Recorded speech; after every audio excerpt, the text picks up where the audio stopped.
talking about this Quinn. Yeah, like the ego is involved at this point. You need Quinn him to be able to win this game because otherwise, what were all those losses in pubs for? Well, we're going to see whether or not Gaimin Gladiators can do that, and part of it is going to be off the back of one of the worst performing heroes of this tournament, which is the Terrorblade. I don't know how you feel about this hero, but I feel like I've only seen it lose. It's I want it to be good because it fills the role of Nago, where he pushes out lane with illusions. Yeah. He gets his timing, but I think that the Scotty nerf, unannounced patch note change, whatever it is, that Scotty does not work through BKBs anymore. Hurt the hero a lot. Okay. Because this hero used to play, at some point, people would go treads Scotty. Not even a Yasha, not anything, just tread Scotty. And now that, like, it doesn't work with BKB, I think hurts the hero a lot. Okay. That does make sense, because I thought at the start of this patch, Terrorblade was going to be by far one of the most prolific heroes because of, as you said, it's an illusion hero that big map, pushes down lanes, can go to jungle very early on. I thought it was only bonuses, but as the patches worn on, and yeah, it must be, maybe part of that is the changes that have occurred. Yeah, so the other thing is there's a Monkey King versus him, which is a kind of an interesting matchup. Damn, Regent, I'm tired of giving you tangos all the time. It's good, guys. You should do it in your pubs. You will win a lot more. And he does this consistently every game. After the banner to buy a salve, and it's so that he can trade really early, get the advantage, and then pop a salve. But it doesn't really work when your support maybe goes down. Found the strike. Lines it up. Gets the first blood. Duraccio is done. And then there's also that it's pretty good versus TA. You drop the ring with like refractions, it kind of forces TA to not be able to fight in an area. And besides that, it's not anything crazy. Maybe a little bit more initiation. Just in general off the bound the strength. Quinn might go down.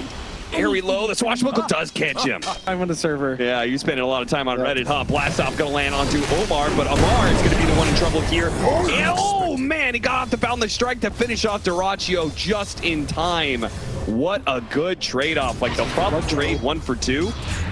Omar, maybe he gets the kill on Celery too. Oh, they trade 2 for 2 off the support rotation. I mean, Tofu's gonna feel good, but it's one of those survivor guilt where you're like, oh god, I ganked and I got them both killed. Yeah. What have I done to this lane? And it feels really bad. Whenever you bring this third hero to a lane and it doesn't work out, it's just so much fun because you're also gonna expect that your lane's going bad. And now Quinn's getting ganked by the supports you just killed. Yeah, and he did a really good job putting that damage back on a noob, and now the Survivor skill he puts onto Omar instead because Quinn manages to get the kill, and Kaori gets killed as he shows up because both Tofu and... Especially like someone who counters these dives really well with like a swash and a roll when they try to dive your tower. Yeah. He feels kind of locked in the map. To get a kill on a Tofu here. He's got the blast off. He's going to need it. Nice. Oh, he gets it off just before the Rolling Thunder can hit him. Meanwhile, Quinn just runs down Kaori underneath the tower. Dodge the Rolling Thunder, only gets hit against this lineup. 3 right-clicking cores on Gaimin Gladiators. Yeah, it'll be a lot on, I would say, noob. It seems like this whole series has kind of been a lot on this mid matchup and how it's played out early game. And whichever team has the mid advantage, their cores just super farm the game. So both teams, they have really good cores in the side lanes, but Quinn seems like he's greedy and he's on top of the lanes. So really nice advantage for Gaimin Gladiators. Another pickoff on Kaori and another Rolling Thunder that is ultimately going to be wasted here. So that actually gets me on a line of thought. I asked Avery this yesterday. I asked him who he thought the most important core...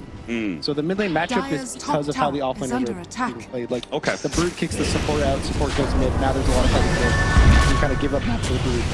Dropping some mines behind the Tombstone's out, but the Zombies and the Tombstone are both going to be taken out so quickly. TA2000 cannot morph strength fast enough, not against that heavy physical damage of a double damage TA.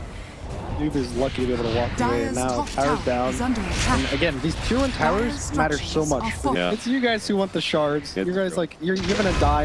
I'm like, guys, I need the shard for my Tombstone. Please, guys. Your course is like, fine. Listen, I'm also an offlaner, so I also want that Lotus. So, you know, it just depends on what mood I'm in. You know, am I support today or am I an offlaner? Zeller runs into the smoke.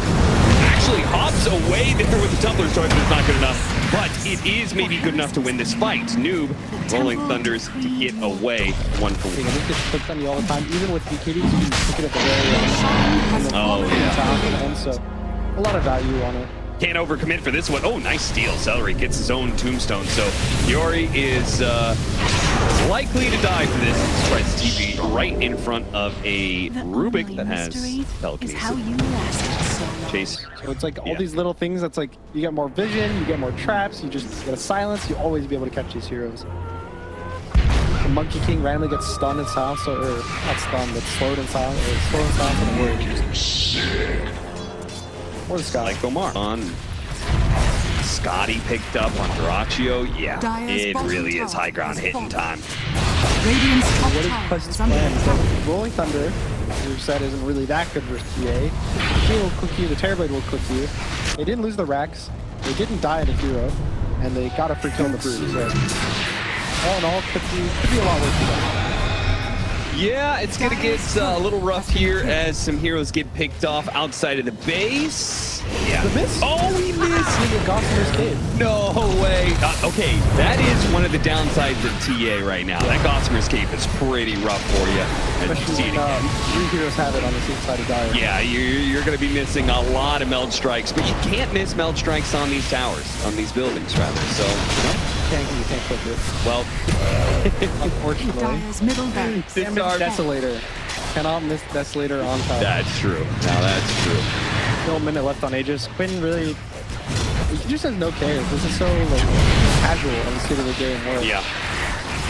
You feel like you can't die, you know. You're still focused in the comms, with the back of your head, you're like, oh, this is, you know, what are they going to do to me? Yeah. If you die here in this case, you're like, oh my god, why Quinn bat? I'm dead? But Amar just casually gets picked off. Duraccio activates the meta after that kill. He says, that is enough for me to go for Megas at 22 minutes. They're going to force the buyback out of Amar. And hell, they might even maybe expect that Amar doesn't have buyback. The way this game is sped up so dramatically, they finally get the Aghanim Scepter on the Morphling. You get one chance to keep this going for a little bit longer. Nuke, Mystic Flare, all the damage, but there goes the Manta from Duraccio. He's going to be fine, and he can use the Sunder on somebody if he wishes. Amar jumps in, and he doesn't get silenced, and he's going to die underneath the mine. The rolling Celery Rolling Thunder that he stole away interrupted Quest from being able to help out Amar. Nuke's going to jump in, jump away from the Swashbuckle. He doesn't get silenced up by the TA shard. Fortunately, the shield reduction will help a little bit, but not enough. TA 2000 turns around, throws out one last nuke, but it's not going to be good enough. They're going to get wiped here, and GG is going to be called. Gaimin Gladiators will be advancing to the upper bracket final by bringing down Quest. Really nice TA by Quinn. I'd say it's a lot of impact for him. He didn't really win the lane. He got solo killed, but just the way